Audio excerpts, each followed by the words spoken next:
40,000 करोड़ एक मैच भारत पाकिस्तान का जो होता है उसमें 40 करोड़ का पूरा रेवेन्यू जनरेशन होता है। आप पैसों के लिए मतलब आपने अपने देश को गिरवी रख दिया एक तरफ से, आप ये देखा जाए। अपने देश को जानिए, अगर देश है तो हम है।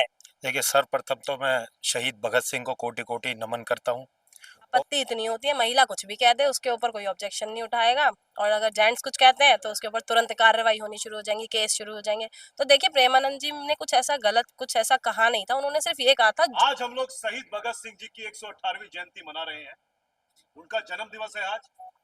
23 वर्ष की उम्र में उन्होंने फांसी के फंदे को चूम लिया। वो नौजवान जिसने अपनी आलीशान जिंदगी को साइड रख दिया और देश के लिए अपना सब कुछ न्यौछावर कर दिया। हमें प्रेरणा लेनी है ऐसे महापुरुषों से जिनके विचारों पे आज हम लोग चल रहे हैं। साथियों नमस्कार, मैं अनुराग तिवारी आप सबके साथ चीफ हमारा प्रदेश न्यूज से। साथियों आपको बता दूं, आज लक्ष्मी नारायण मंदिर में हमारी मौजूदगी एक बार दिखाने का प्रयास करें।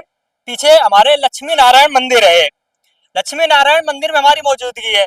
और उसके साथ साथ बता दूं, आज हमारे वो युवा जिनकी हम प्रशंसा नहीं कर सकते हैं, शहीद भगत सिंह की जयंती है, और उसी के उपलक्ष्य में यहाँ पर जो कि हमारे तमाम युवा एकत्रित हुए और हवन और यज्ञ हुआ यहाँ पर।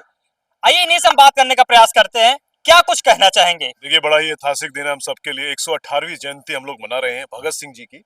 भगत सिंह वो शख्सियत थी जिन्होंने अपना जीवन, अपना सब कुछ समर्पित कर दिया इस देश के लिए, इस राष्ट्र के लिए। भगत सिंह चाहते तो आलीशान जीवन जी सकते थे। उनको बहुत सारे ऑफर आए।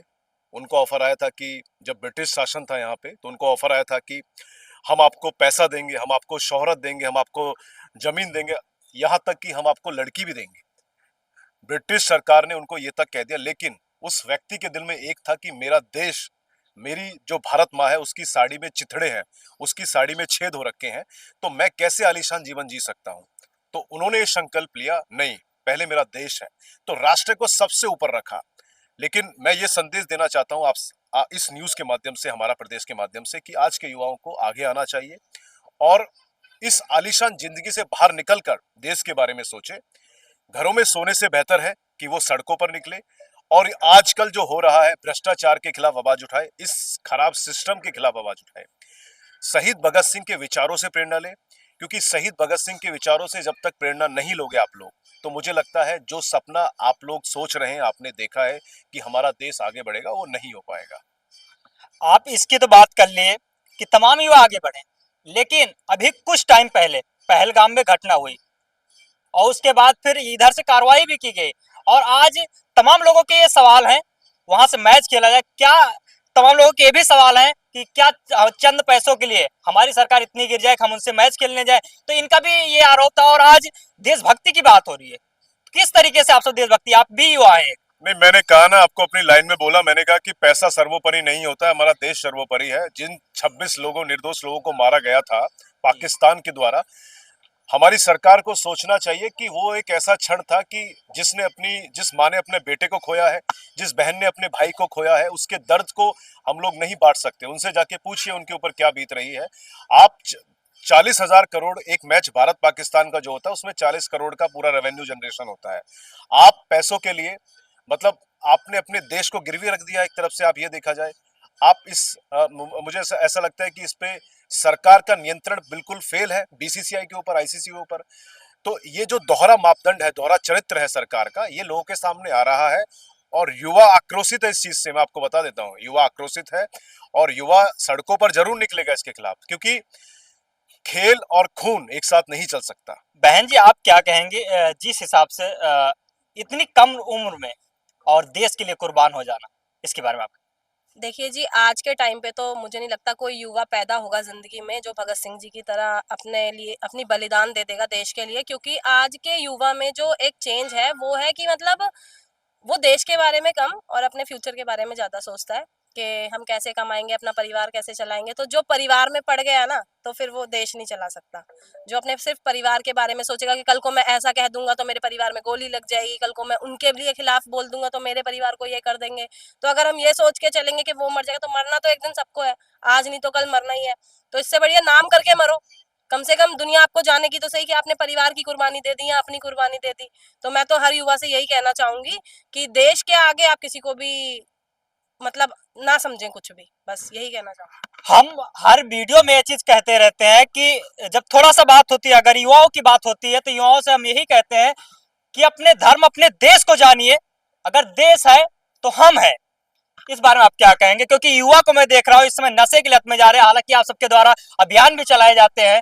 क्या कहेंगे? आज 23 वर्ष की उम्र में जो काम करके चलाए हमारे भगत सिंह, हम कुछ कह नहीं सकते हैं, शब्द नहीं है हमारे पास कि उनको हम क्या कहें। लेकिन आज की युवा जिस जनरेशन में जा रही है, क्या कहेंगे इस पे आप?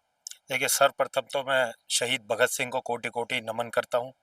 और देश के प्रति उनकी जो आहुति है, प्राणों की आहुति, उसके लिए मैं पूरे अपने युवा समाज की तरफ से, अपने देश की तरफ से और हर वर्ग की तरफ से उनको नमन करता हूँ।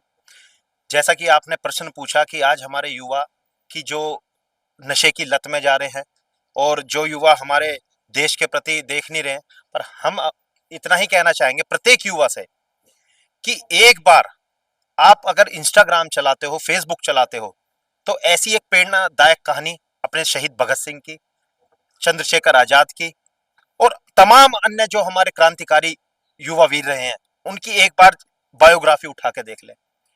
अपने आप आपकी जो जिंदगी है, आपका जो डेली का रूटीन है, आपके अंदर अपने आप को झंझोड़ देगा कि आज हम क्या कर रहे हैं और उस टाइम के युवा ने हमारे आज के समय जो हम आलीशान जिंदगी जी रहे हैं, उसके लिए हमारे इन क्रांतिकारियों ने क्या क्या बलिदान दिए हैं। अपने ऐशो आराम, अपनी लग्जरी चीजें, अपने माता पिता, अपना परिवार, अपना घर, अपना कुनबा सब छोड़ के हमारे लिए। युवा और देश हित की बात हो रही है, तो एक चीज और हुई थी अभी कुछ टाइम पहले, हाँ। जो कि इंडियन आर्मी की बात कर लिया जाए, 4 साल के लिए रखा गया। सरकार ने रूल चेंज किया और सरकार ने ये चीज कहा कि अगर आज हम ये कर रहे हैं, कल कोई समस्या होती है हमारे देश पर, तो ये जो हमारे युवा है ट्रेनिंग करके आएंगे। 4 साल नौकरी की बात नहीं है, ये हमारे देश के लिए खड़े रहेंगे। इस पर आपका क्या विचार?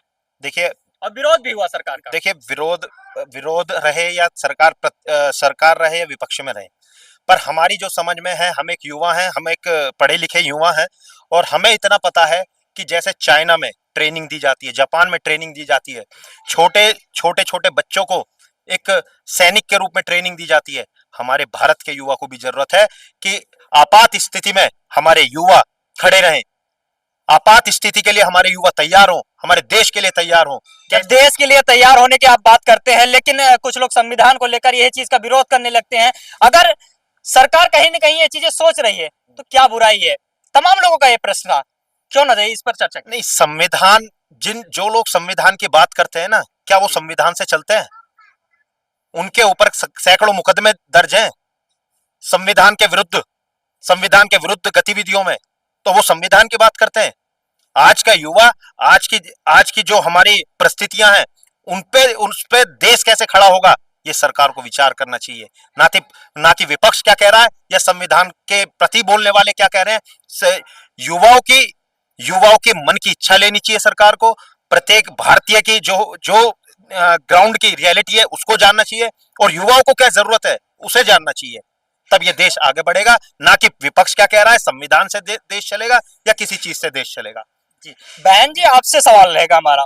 आप एक नारी हैं और हालांकि रानी लक्ष्मीबाई की बात कर लिया जाए, रानी पद्मावती की बात कर लिया जाए, जो कि देश हित में, मतलब जो हमारा समाज है आजकल जिस तरीके से तमाम लोग, हम तो सवाल नहीं उठा पाएंगे क्योंकि अभी प्रेमानंद जी महाराज थे, उनके द्वारा कहा गया, कुछ उनका भी विरोध हुआ। आप बाकी समझदार हैं और आपने भी तमाम वीडियो देखा, तो आपका इस पर क्या टिप्पणी रहेगी? क्योंकि युवा समाज, हमारी बहनें तमाम गलत जगह जा रही हैं समाज को अपने छोड़ के। देखिए, जो चीज गलत है उसको गलत कहने में कोई आपत्ति नहीं है, बस आपत्ति इतनी होती है महिला कुछ भी कह दे उसके ऊपर कोई ऑब्जेक्शन नहीं उठाएगा, और अगर जेंट्स कुछ कहते हैं तो उसके ऊपर तुरंत कार्रवाई होनी शुरू हो जाएंगी, केस शुरू हो जाएंगे। तो देखिए, प्रेमानंद जी ने कुछ ऐसा गलत, कुछ ऐसा कहा नहीं था। उन्होंने सिर्फ ये कहा था, जो लोग, मतलब चाहे वो महिला हो या पुरुष, दोनों के नाम लिए गए थे उस वीडियो में, कि जो भी गलत राह पर चल रहा है, और ये चीज फैक्ट है, आप देख लीजिए भैया, आप खुद 1 2 3 बदलते रहोगे तो वो आपकी आदत में आ जाएगा। और ये चीज उन्होंने सही कही थी, जब तक आप डेली बाहर का खाना खाओगे तो घर के खाने में स्वाद नहीं आएगा। तो इसमें कोई गलत नहीं कहा। कल को हमारे लिए भी, हमारे पति भी अगर ऐसे करते फिरे तो हमको कैसा लगेगा? हम उनके साथ ऐसा गलत करते फिरे तो उनको कैसा लगेगा। तो ये चीज हम अपनी बहनों को लेके सोचे या अपनी पत्नियों को लेके सोचे तो शायद हमें बुरा नहीं लगेगा। आप भी नारी शक्ति की बात करती हैं, मैंने माना, अच्छी बात है, लेकिन इस पे प्रश्न ये बनता है आज कि हमारी जो नारी हैं वो नारी शक्ति, जैसे लक्ष्मीबाई थी, मैंने बताया पद्मावती, ये सब अपना जो देश के लिए, समाज के लिए कभी पल्लू नहीं हटाया, और आज कुछ लोग कल्चर बताते हैं, उनको आपका क्या जवाब रहेगा कि आप भी एक नारी हैं? हमें किसी पे लालछन नहीं लगाने कि आप नारी हैं, फिर सवाल बनता है।